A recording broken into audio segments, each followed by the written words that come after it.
Now check, let's see at next question. How many seconds in total are there in X weeks, X days, X hours, X minutes and X seconds? Now these are tricky questions, right? Why tricky? Because answer is a larger value. So we can get confused whether we have to do all this calculation or not. Let's check what they have said. X seconds. I'll write this in reverse order, right? X seconds plus X minutes plus X hours plus X days plus X weeks. Now look at this arrangement and look at the options. In every option there is X. So can we take X outside this equation?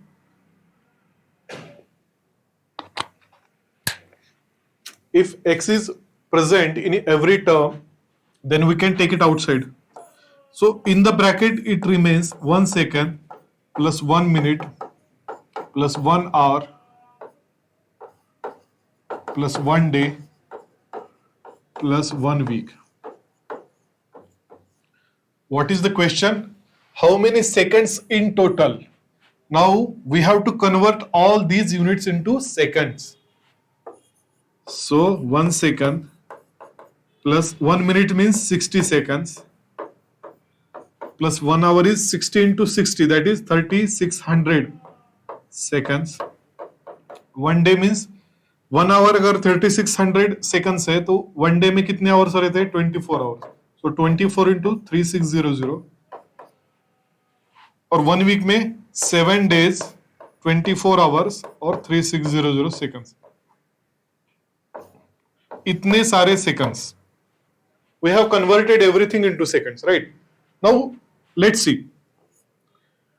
Let's look at the expression and let's look at the options.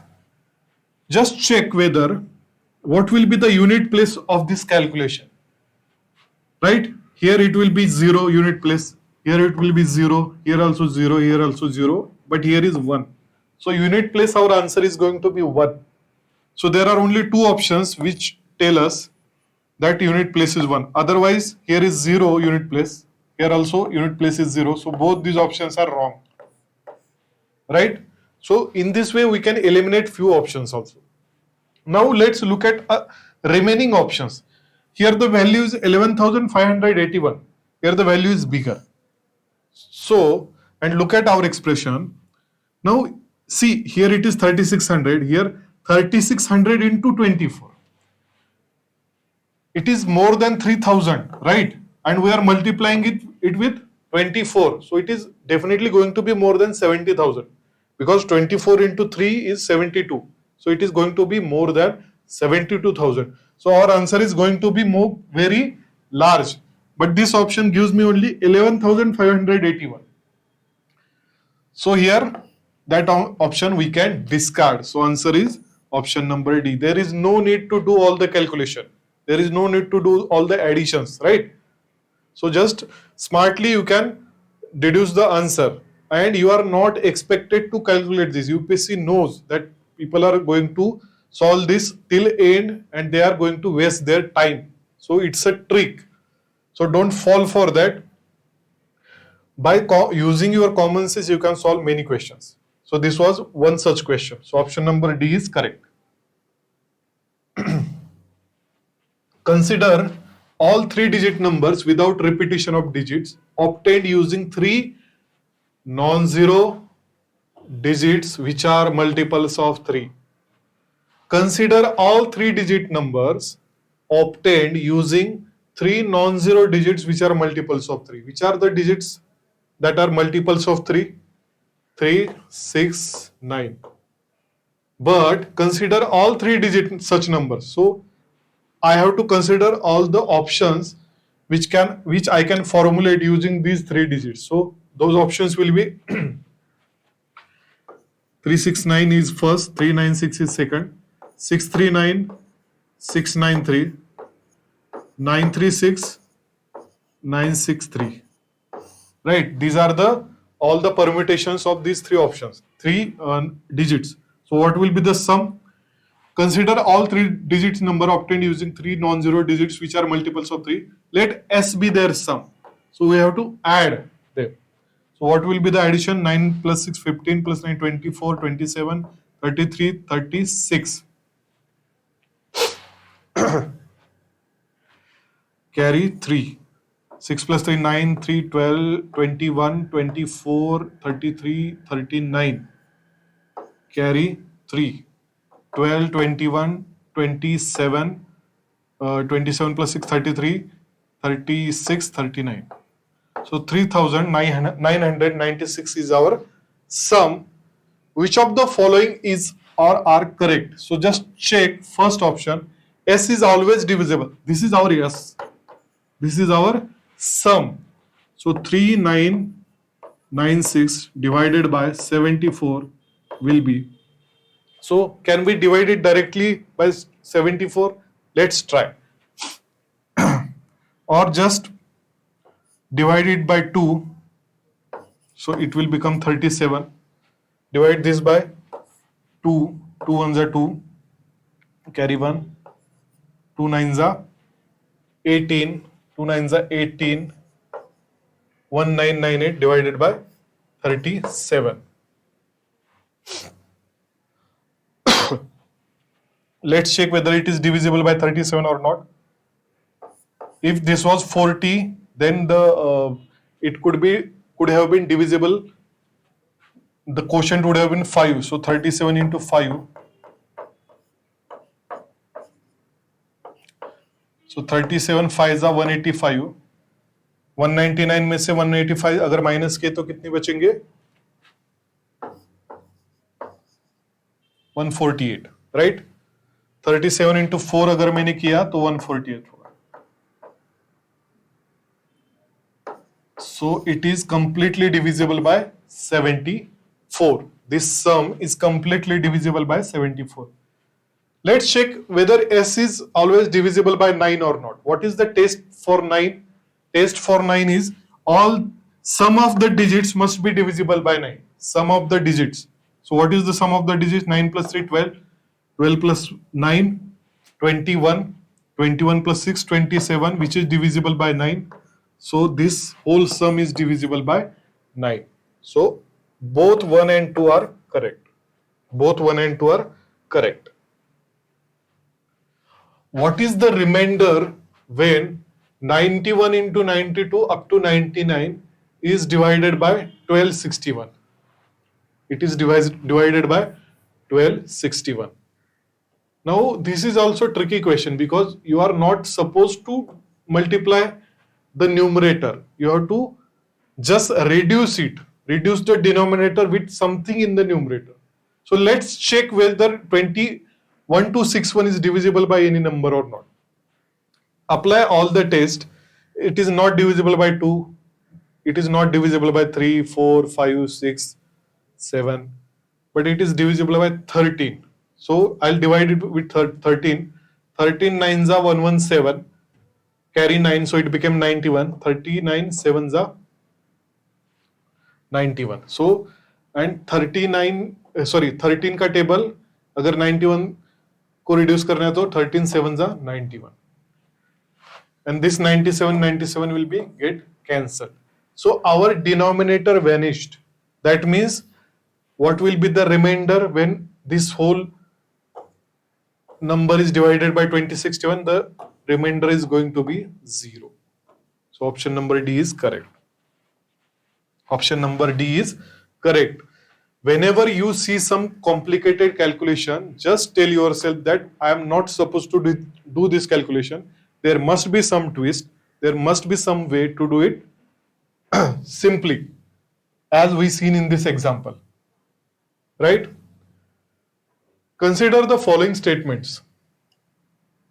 The sum of 5 consecutive integers can be 100. What I told you, what are integers? Integers are those numbers which are all the negative numbers, 0, and all the positive counting numbers are integers, right? So the sum of 5 consecutive integers can be 100. And second statement says the product of three consecutive natural numbers can be equal to their sum. In first statement they have used integers, in second statement they have used natural numbers. Natural numbers are 1, 2, 3, 4 up to n. So let's check first statement. The sum of five consecutive integers. Consecutive is a very important one. Whenever they say consecutive, that means if first number is x, second number will be x plus 1, third will be x plus 2, fourth will be x plus 3, fifth will be x plus 4.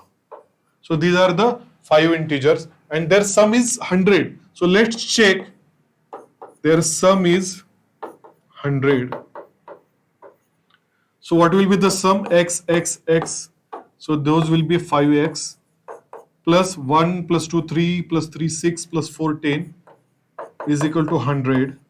So 5x became 100 minus 10, it will become 90. So x will be 18. That means first number is 18, second is 19, 20, 21, 22. So these are the five integers which will give you the sum as 100, right? So first statement is correct. A second statement says the product of three consecutive natural numbers can be equal to their sum. Now whenever they say product of consecutive numbers is equal to their sum, the first thing in your mind must be that these numbers are very small numbers. Then only the product is going to be equal to their sum, because if I take 5, 6, 7, so their sum will be 7 plus 6, 13 plus 5, 18, but their product will be 7 plus 7 into 6 into 5. So product will be 30 into 7, 210. So sum is 18 and product is 210. That means we cannot take bigger numbers, we have to take smaller numbers. They have said these are the consecutive natural numbers. So least natural numbers are 1, 2, 3. Just check their sum. Sum will be 1 plus 2 plus 3 is 6 and product will be 1 into 2 into 3, it is going to be 6. So their sum is equal to their product. That means second statement is also correct. Both 1 and 2 are correct.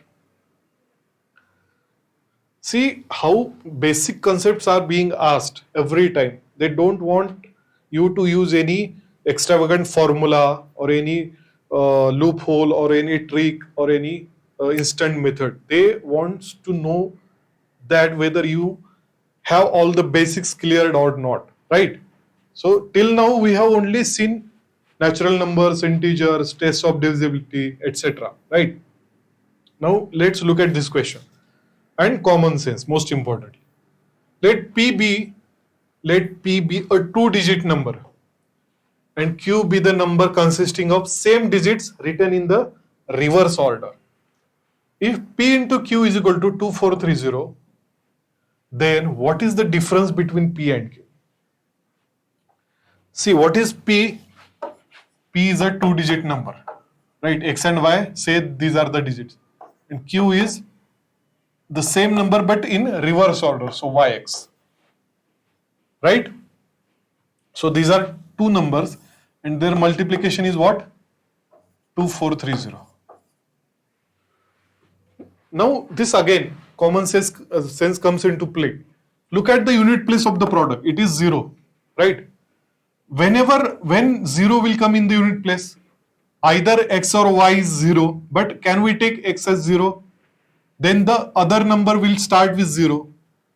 But if other number start with 0, then it cannot be a 2-digit number, because in 2-digit number, 10th place cannot be 0. So 0 is not an option here.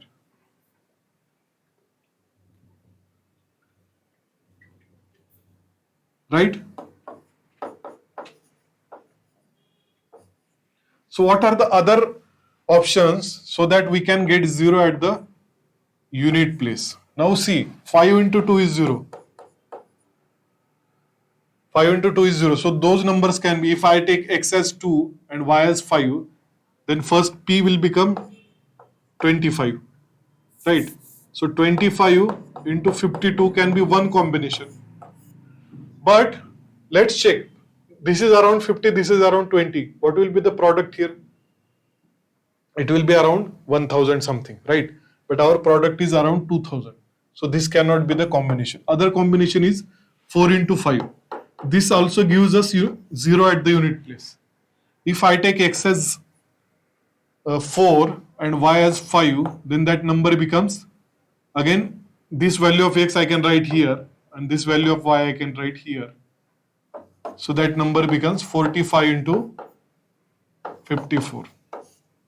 And this seems legitimate because 40 into 50 is going to give us 2000. 40 into 50 is going to give us 2000. So 45 into 54 is going to give me a value more than 2000. So this is the correct answer, 2430. So these are the two numbers which we want. And question is, what is the difference between P and Q? This is P and this is Q. So 54 minus 45 will give us 9. 54 minus 45 will give us 9. So difference will be 9.